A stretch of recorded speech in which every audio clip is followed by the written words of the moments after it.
Olá pessoas, meu nome é Daiane, bem-vinda ao canal Dai Quirino. E no vídeo de hoje a gente vai falar um pouquinho sobre a questão de amamentação, mas na verdade é mais a minha experiência com amamentação.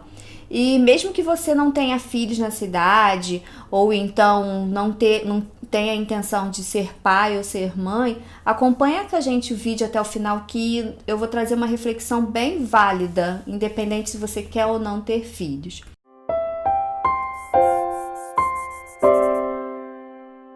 O tema da amamentação, no geral, eu vou checar aqui alguns pontos que eu deixei anotado, é um tema que a maioria das mulheres que já estão grávidas ou que querem engravidar, os pais também que querem ajudar nesse processo, já pesquisam na internet, conversa com outras mamães, com os obstetras, né, muitas vezes, e a gente sempre acha as mesmas informações, que são informações importantíssimas com relação à preparação dos seios, né, de expor os seios ao sol para preparar, a importância do colostro, a necessidade, né, a importância, na verdade, da amamentação exclusiva até 6 meses, do perigo da confusão de bico, quando se oferece chupeta ou bico de silicone para poder aliviar a dor que acontece na maioria das mulheres, né, no início da amamentação.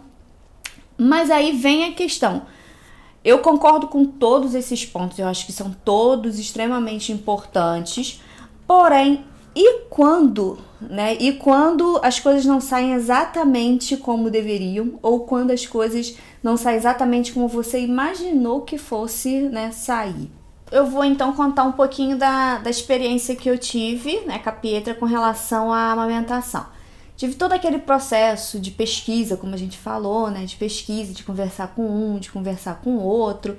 Estava completamente determinada a seguir a orientação de aleitamento materno, né, exclusivo até 6 meses da Pietra. Não quis, tanto que eu não quis nem comprar mamadeira.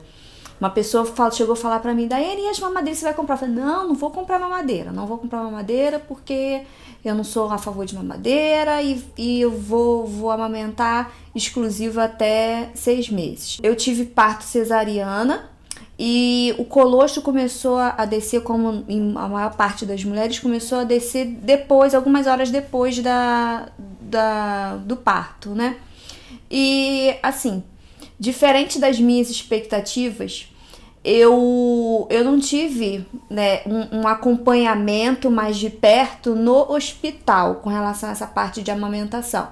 Embora eu tenha tido num hospital que aqui pra gente é de referência, um hospital particular de referência com uma boa equipe, o Domingos Lourenço, mas eu não tive o apoio, eu não tive o acompanhamento de perto que eu imaginei que fosse ter.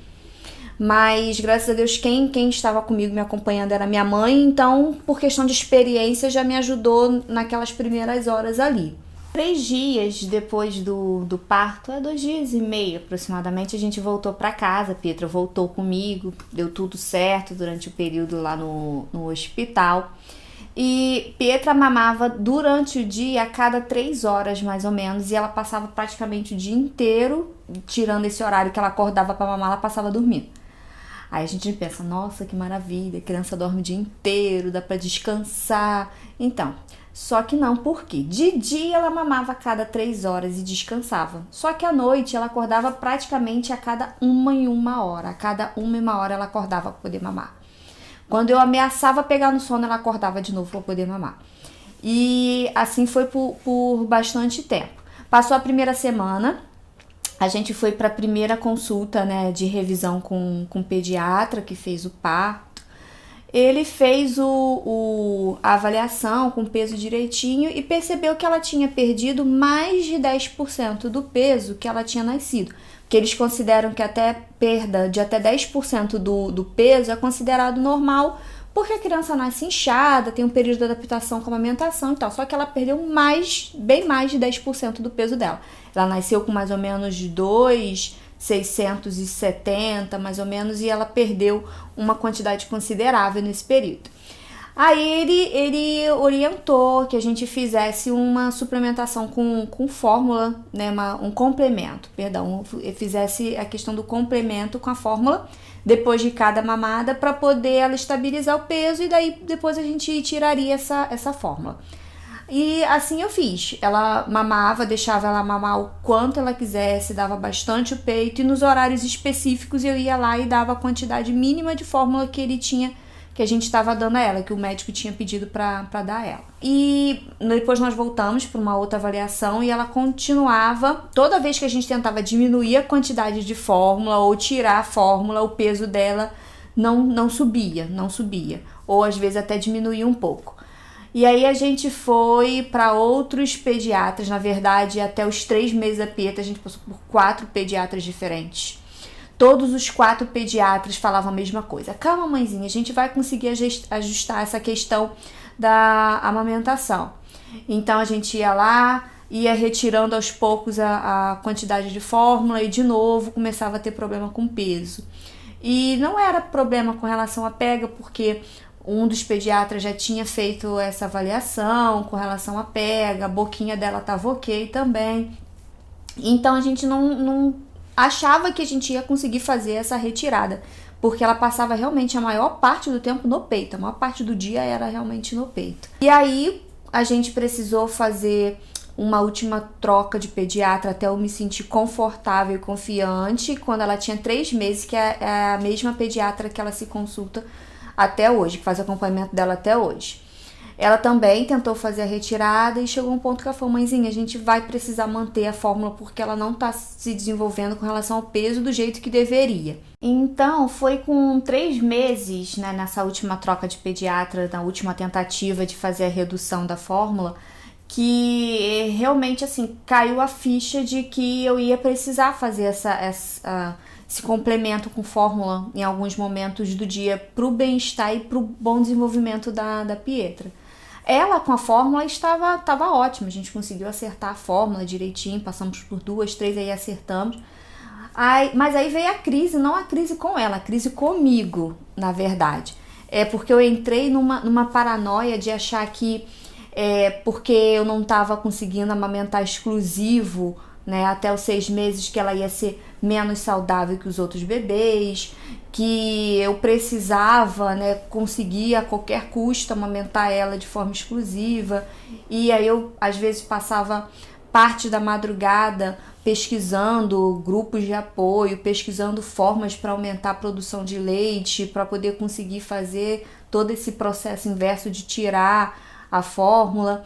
E tudo isso aos poucos eu senti que foi assim, me afundando mesmo naquele sentimento de incapacidade, tipo, todas as mães conseguem, só eu que não consigo. Hoje em dia, depois de conversar com várias pessoas, até algumas pessoas assim que tiveram filhos já há muitos anos, eu comecei a perceber como, infelizmente, é comum algumas mulheres terem essa necessidade de fazer esse complemento. Até que um dia eu tava assim no auge da minha ansiedade, no meu nervosismo, sabe, assim, da minha tristeza mesmo, porque na minha mente eu tava fazendo uma coisa que era assim horrível, que era abominável, que eu tava tendo que oferecer a fórmula pra ela, né? Ela tão pequenininha, Pietra tão pequenininha. Aí minha mãe, eu lembro como se fosse hoje, minha mãe chegou pra mim e falou assim: filha, você, embora esteja triste e chateada com toda essa situação, seja grata a Deus, porque hoje em dia a gente tem como oferecer para a criança boas fórmulas, né, bons complementos, porque antigamente as pessoas acabavam tendo que oferecer leites que não eram indicados. Graças a Deus você tem condição de comprar, então seja grata pelo aquilo que você tem condição de oferecer, que você está oferecendo o que você pode de melhor para a vidinha, né, para Pietra. E a partir dali eu comecei a perceber que eu tinha que me acolher, no sentido de acolher a minha história, acolher a minha dificuldade, acolher a minha dor, para que eu conseguisse superar todo aquele processo e saber que eu estava fazendo dentro das minhas limitações o que era possível, o que era melhor para mim e para Pietra também. Assim eu continuei oferecendo, né, oferecendo peito em livre demanda e complementando nos horários específicos. A gente continuou dessa forma e, para minha surpresa, a questão de confusão de bico e querer largar o peito não aconteceu com a Pietra. Embora ela estivesse mamando a mamadeira, que eu não consegui oferecer em copinho, ela parecia ter uma coisa com o peito. Às vezes a gente chegava a oferecer a mamadeira em determinadas situações, ela empurrava a mamadeira e queria o peito. Pensa numa criança que por ela ficaria o dia inteiro no peito. Era a Pietra. Ela queria mesmo o contato e queria mamar várias e várias vezes. E assim a gente foi mantendo. Eu tinha um sonho, que era conseguir amamentar pelo menos até 1 ano de idade. E que a gente conseguiu levar tranquilo, aniversário de 1 aninho dela, ela mamando, eu tive essa experiência de conseguir levar essa amamentação tranquila. E hoje, 1º de julho, Vidinha tá com 2 anos e 2 meses e agora que nós estamos no processo final de desmame dela. Então, realmente, a gente conseguiu até 2 anos e 2 meses. Esse processo de desmame que a gente está fazendo com ela já está no finalzinho. A gente tem nós estamos fazendo, né? De forma bem gradual, de forma amorosa, carinhosa, respeitosa, sem essa questão de, não mama porque o peito da mamãe tá dodói, ou não mama, ou passar alguma coisa no bico do peito, porque eu acho assim, o processo, né, de conexão da mãe com o filho através de uma amamentação é tão bonito pra gente chegar no final de todo o processo e terminar dessa forma, né, de certa forma enganando a criança. E ela tem aos poucos aceitado bem. Quando eu falo, filha, o leitinho tá acabando, tem pouco leitinho no peito da mamãe, ela aceita, ela tá aceitando bem.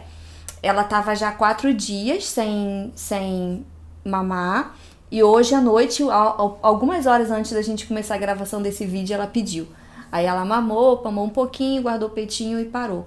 Então a gente tá nesse processo tranquilo, tanto pra mim quanto pra ela.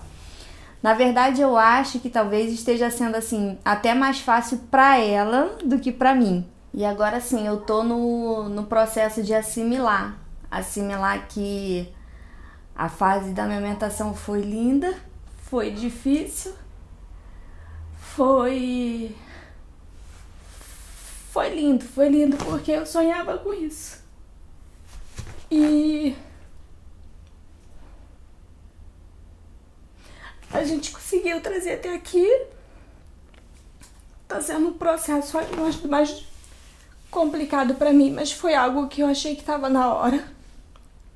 Porque algumas vezes já tava começando a me incomodar em algumas situações. E ela tá aceitando de boa, então eu acho que a decisão de começar a conduzir um desmame tranquilo, acho que foi a decisão certa. Porque eu percebo assim que todo esse processo de amamentação ajuda muito a conexão da mãe com o filho. E eu tenho uma conexão muito, muito, muito grande com ela. Me recuperando aqui. Então, acho que tudo isso foi, assim, indispensável para a conexão que a gente tem hoje em dia, para a ligação que a gente tem hoje em dia. Eu acho que tudo valeu muito, muito a pena. Aí, agora sim, se alguém me perguntar, Daiane, mas depois de tudo isso, por que você acha que você não conseguiu amamentar de forma exclusiva? Sinceramente, não sei. Não sei porque a pega foi avaliada, minha alimentação estava ok, ingestão de líquido ok, sabe? Todo aquele processo de orientação estava sendo feito, foi bem feito. Eu sinceramente não sei o porquê. Talvez pode ter sido meu excesso de ansiedade, de vontade que desse certo, porque a gente sabe que tudo isso influencia nos hormônios, então eu acho que talvez tenha sido mas com relação a essa questão, mais a questão emocional, a questão psicológica que tem influenciado diretamente em todo esse processo que aconteceu. E aí vem a reflexão que eu tinha comentado no início do vídeo, né? Primeira reflexão, e assim, o ponto mais voltado para as mães. Se você, assim como eu, não conseguiu amamentar de forma exclusiva ou simplesmente não conseguiu mesmo amamentar, eu, por exemplo, a minha mãe só conseguiu me amamentar até 3 meses. Se você passou por tudo isso também, ou está passando por tudo isso também, se acolha, entendeu? Se conforte, não fica se martirizando por causa disso, não fique se culpando, não fique se julgando, se achando menos mãe por essa questão. E se você que não tem filho, mas é de uma rede de apoio de alguma mãezinha, tá ajudando de alguma forma, é uma amiga que tá oferecendo, né, uma ajuda, ou até mesmo se você tá na rua em alguma determinada situação e vê alguma mãe oferecendo, né, mamadeira pro filho, como já aconteceu em várias situações comigo de eu estar na rua e ver alguns olhares de crítica, não critique, não julgue, porque eu acho que só essa mãe e Deus mesmo sabem o quanto que essa mãe de repente lutou para que aquilo não acontecesse, e só ela sabe, né, de quanto talvez esteja doendo no coração dela, possa estar doendo no coração dela ter que tomar essa decisão.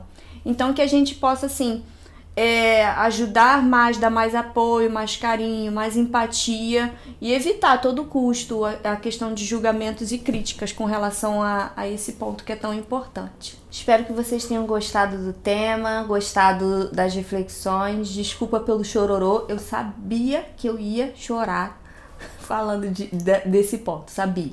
Mas enfim, deixem joinhas de vocês, curtam o vídeo, o canal, compartilhem, divulguem e até o nosso próximo vídeo.